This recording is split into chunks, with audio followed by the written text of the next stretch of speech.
Hi friends, இன்றைக்கி நம்ம கருப்பு உளுந்தில் சூப்பராக ஒரு பருப்பு பொடி தான் பார்க்க போகிறோம். நிறைய இன்க்ரீடியன்ட் தேவையே இல்லை, கொஞ்சமான இன்க்ரீடியன்ட் வச்சு சூப்பரான ஒரு பருப்பு பொடி. 2 கப் கருப்பு உளுந்து எடுத்திருக்கேன். இப்போ இதை நல்லா ஃப்ரை பண்ணிடலாம். கோல்டன் ப்ரௌன் கலரில் இதை ஃப்ரை பண்ணிக்கணும்.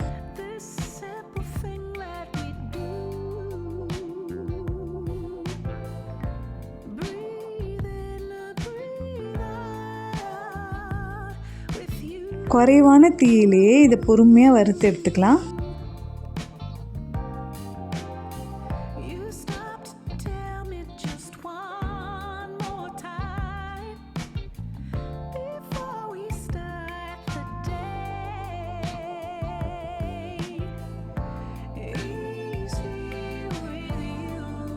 பாருங்கள், இது நல்லா கலர் சேஞ்ச் ஆக ஆரம்பிச்சிருச்சு.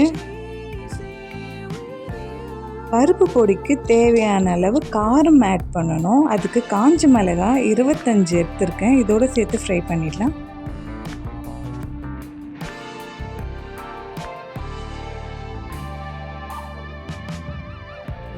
மிளகாய் ஃப்ரை ஆகிடுச்சு. இப்போ பிளேட்டில் சேஞ்ச் பண்ணிடுறேன். இது நல்லா ஆறட்டும். அடுத்து நம்ம கடலைப்பருப்பை ஆட் பண்ண போகிறோம். 1 கப் கடலைப்பருப்பை ஆட் பண்ணிவிட்டு இதே மாதிரி பொன்னிறமாக ஃப்ரை பண்ணிடலாம்.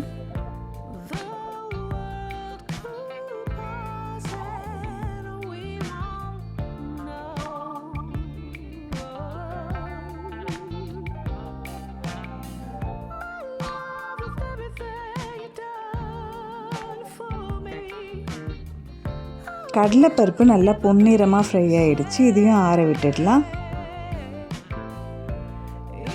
மிக்ஸி ஜாரில் நம்ம ஃப்ரை பண்ண காஞ்ச மிளகாய் எல்லாத்தையும் ஆட் பண்ணிடலாம்.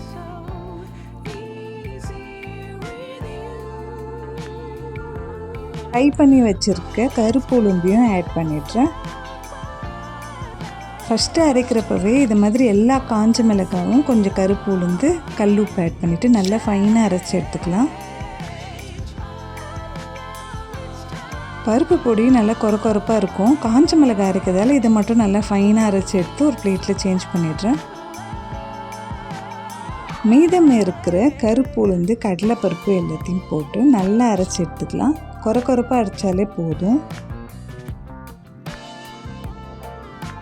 இப்போ இந்த பவுடர் நல்லா அரைஞ்சி வந்துடுச்சு.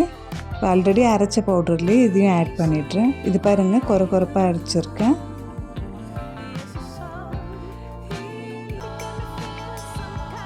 எல்லாத்தையும் ஒன்றா மிக்ஸ் பண்ணிடலாம். நம்மளோட கருப்பு உளுந்து இட்லி பொடி ரெடி ஆகிடுச்சு. கண்டிப்பாக வீட்டில் ட்ரை பண்ணுங்கள், சூப்பராக இருக்கும். ட்ரை பண்ணிட்டு எப்படி இருக்குன்னு மறக்காமல் கமெண்ட்டில் சொல்லுங்கள். இந்த மாதிரி நல்லா பிளாஸ்டிக் கண்டெய்னரில் நம்ம ஸ்டோர் பண்ணி வச்சுட்டோன்னா எப்போ தேவைப்பட்டோ நம்ம எடுத்துக்கலாம்.